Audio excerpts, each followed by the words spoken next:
Alright guys, can you believe it? We're back with some more MX versus ATV Supercross Encore. It has been a very, very long time since we played this game. Yeah, a really long time. But Supercross Encore has a new track editor. It's called MXcavator, and it is Steam Workshop supported. So, you know, in Reflex, you make a custom track, and you have to go to an external website and download it, and then put those files in the database of MX versus ATV Reflex. Not that that's hard, because it's actually really, really easy, but this is even easier. It's Steam Workshop supported, and you can make a custom track. If you have Supercross Encore on PC, you can go into the track editor and make a track.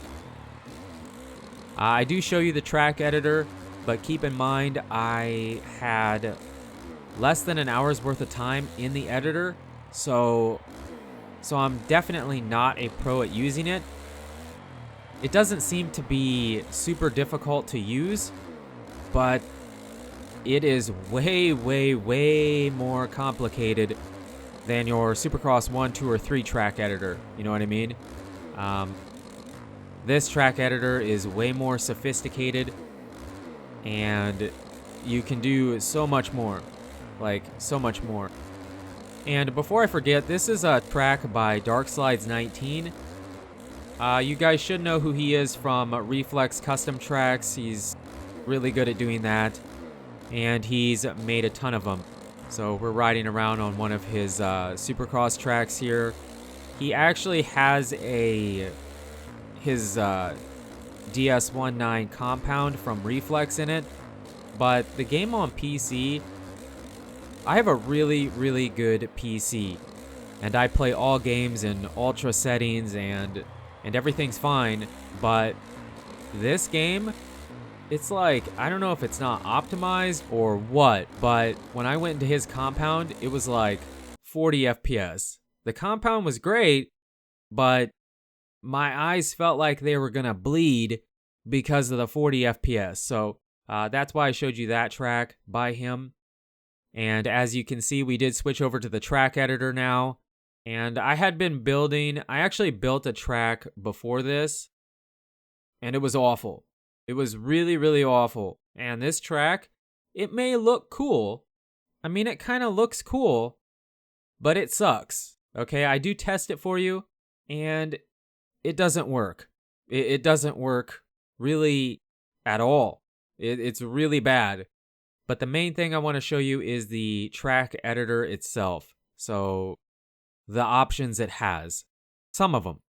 I mean, this isn't really a tutorial on how to use the track editor, because it's obvious I really don't know how to use the track editor. So just kind of messed around. I was using mostly the preset stuff and then adjusting on it. So basically on the right side above the preset objects, that is the preset button.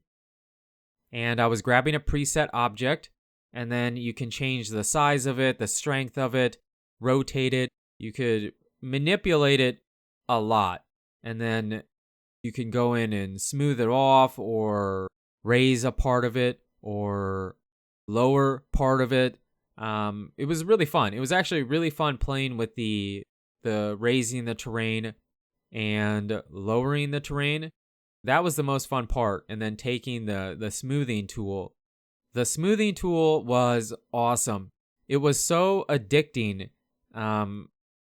Building something and then taking the smooth tool and just making it look nice. I don't know. It was really, really fun doing that. I don't know why, but that was the most fun for me. Building something really big and, you know, having the jump be too sharp or the edges not blending well, and then taking the smoothing tool and blending it. It was so fun. It was really, really fun doing that. Still, we're showing you preset objects here, but later in the video, you will see playing around with the the raising the terrain, lowering it, and smoothing it off. That does come up later. And I don't know if I said it already, but I will show you the track, riding the track, so you can see how it may look as if it would work, but it doesn't. Not really. Some of it does, but a majority of it does not. And back to the Steam Workshop supported part of it. So basically, you save the track, and I made a new folder, and it saves the track. And then you hit the button in the top bar. There's a button up there that says export locally. You hit that button, and you're good to go. It exports the track into your game. You open up the game, and you go to free ride, and it's there. You can just test it, and then go back and make any changes or adjustments you need to. It also does have a redo and a undo button. So if you're not happy with what you just did, you can undo it. And then here we're playing around with just kind of making the track rough. And then we put some more rough on it, just kind of showing you some of the different features. But there is more to the editor than what you're going to see in this video. Very basic use of the track editor here by myself because I'm still learning it. I don't have it mastered. And there I'm kind of showing you the raising you can do. Just a quick example. And then the lowering the terrain, digging a big hole here. So I mean, you can really mess with it quite a bit. And coming from the basic Supercross track editors, this is awesome. This is really, really awesome. And if you take the time to learn it and get better at it, you're going to know what will work, what won't work. And, you won't have to test every single section probably, which I probably should have been doing instead of trying to build an entire track, And there is our mound of dirt. And then we actually level it off. And then you just kind of have a rough spot there. So we do switch over to the leveling tool. And take it away. Boom. It's gone. Not very good using it, but it's gone. And you can kind of smooth it out. And it actually kind of turned out similar to what we put down. But that is a tool you can use too, which is actually pretty awesome. The raising and the lowering part of the track editor is the most fun part, but it's the hardest part to use. It's really hard to control, how much you're raising the track or how much you're lowering the track. It was really difficult to control that, but you can use it to make your own ruts, use the lowering tool to kind of carve a line for a rut. A lot of possibilities with this track editor. And then here we made a freaking enormous dragon's back and used the smoothing tool feature again because I was addicted to it. It's just really fun smoothing everything off. I don't know why. But yeah, that's pretty much the end of the track editor part that I show you. And then we switch on over into testing it. And you can see how ugly the track really is. Here we have a triple, which is okay. It's okay. Have spaced out whoops that didn't turn out as I thought they would. This section kind of works, but it wasn't meant to be that big.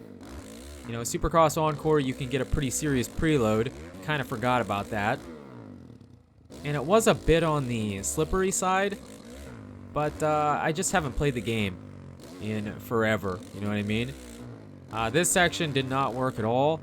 This table was way shorter than I thought it was. And then I couldn't get the step-up triple. So the gameplay is bad. The track is not good. But it was just messing around. Keep messing around in it. And hopefully, eventually, you'll get better at it. And your tracks will get better. And I guess I should be saying myself, my own tracks will get better and I'll get better at using the track editor. But that's going to wrap up this video. Let me know what you guys think down in the comments below. I expect to see some tracks from you guys. Matt, That means I'm expecting to see insane jumps that nobody can do because nobody can whip glitch quite like you can. But you guys and girls are absolutely amazing. Thank you so much for the support on the channel lately. Let me know in the comments again how you feel about it. I feel like this track editor is awesome, and the possibilities are much more in depth than what they are with the Supercross track editor, obviously. So again, you guys and girls are absolutely amazing. And until the next video, take it easy.